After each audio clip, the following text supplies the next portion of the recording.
Wireless lavalier microphones generally aren't considered entry-level YouTube gear. While they're a fantastic investment that will almost always make your production workflow and quality better, they are way expensive. Hell, the main wireless mic that I've been using for the past few months here, the Sennheiser AVX, cost almost $1,000. These are almost always out of the price range of your average YouTuber. That is, until now. ...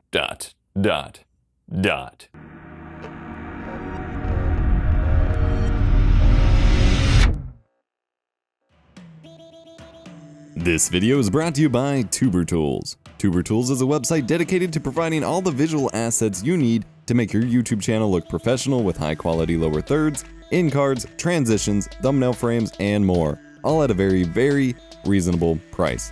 Check them out at tubertools.com and use coupon code EPOSVOX to save 25% off your first order. The SR-WM4C is a wireless lavalier microphone system from Saramonic that costs just $90. Yes, just $90 for the mic capsule, transmitter, and receiver. While this may seem a little high for those of you just starting out, I can assure you that in the grand scheme of things, this is dirt cheap for a quality lavalier mic system. So what do you get for your $90? You get a microphone that connects via mini XLR to the transmitter that comes with a belt clip, and a receiver with both a hot shoe mount and a belt clip, as well as a 3.5mm coiled audio cable and a shirt clip for the mic capsule. Everything you need to start recording much better audio than your on-camera or on-phone microphone, or trying to use a desktop mic on camera. This is great. Let's look at the physical build of the devices. They are fairly large black boxes, about half the size of my Galaxy Note 5 phone each, made of plastic. The antennae are 6 inches long and rubbery. Let's not go there. But it is a bit more of an obnoxious design, as certainly not as elegant as the higher-end models. But I wouldn't really expect that. For what this system is, I am quite happy with it. Both the transmitter and the receiver feature power switches and 4-band frequency switches in case you encounter interference on one of the VHF bands. And so far I've received none interference and I've been able to stay on the A band. The switches are very nice. I can feel them without looking for them, and they're quite easy to move with a little force and give a very tactile, responsive feeling. The buttons were actually a major complaint I had with the Sennheiser AVX system during my review of it, so this is nice to see. Both boxes feature an easy-to-see power indicator LED. Speaking of power, these take 2 AA batteries via an easily removable sled. This is both a good and a bad thing. It's a good thing because you can keep lots of rechargeable AA batteries on hand for fairly cheap. I recommend EBL batteries, by the way. I'll review on them soon. But it's a bad thing because the lack of a proprietary system means you only get a power indication LED. You don't really get any feedback with how much battery you have left.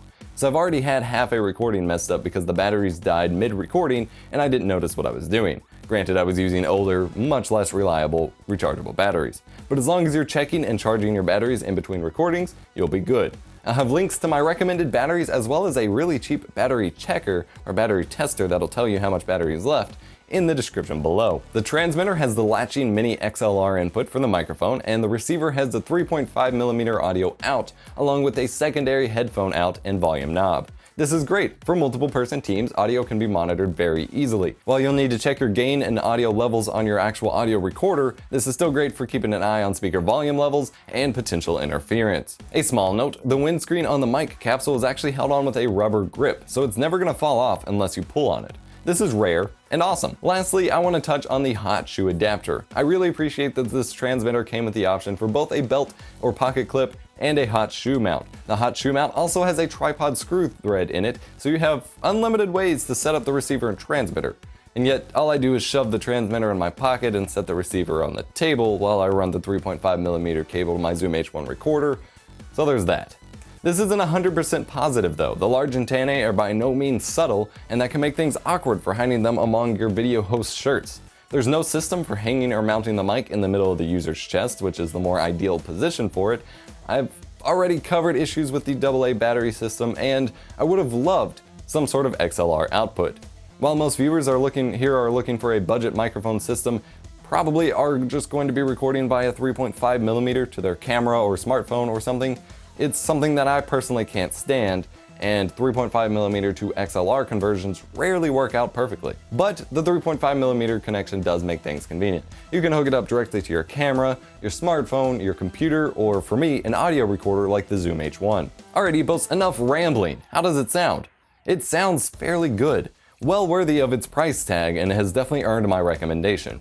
Let's play a raw audio sample, and more will be up on my SoundCloud, link in the description below. This is a microphone test using the Saramonic SR-WM4C wireless lavalier mic system. This is a test. Test, 1, 2, 3, test, 1, 2, 3, talking at normal volume levels, not yelling too loudly or anything. And one thing I did not mention in my actual review script that I'm only really fully understanding is that the volume knob on the top of the receiver that is supposedly, you would think would only affect the headphone out, actually affects the volume out of the actual audio line out. So by turning down that volume, you're turning down the volume going to your recorder.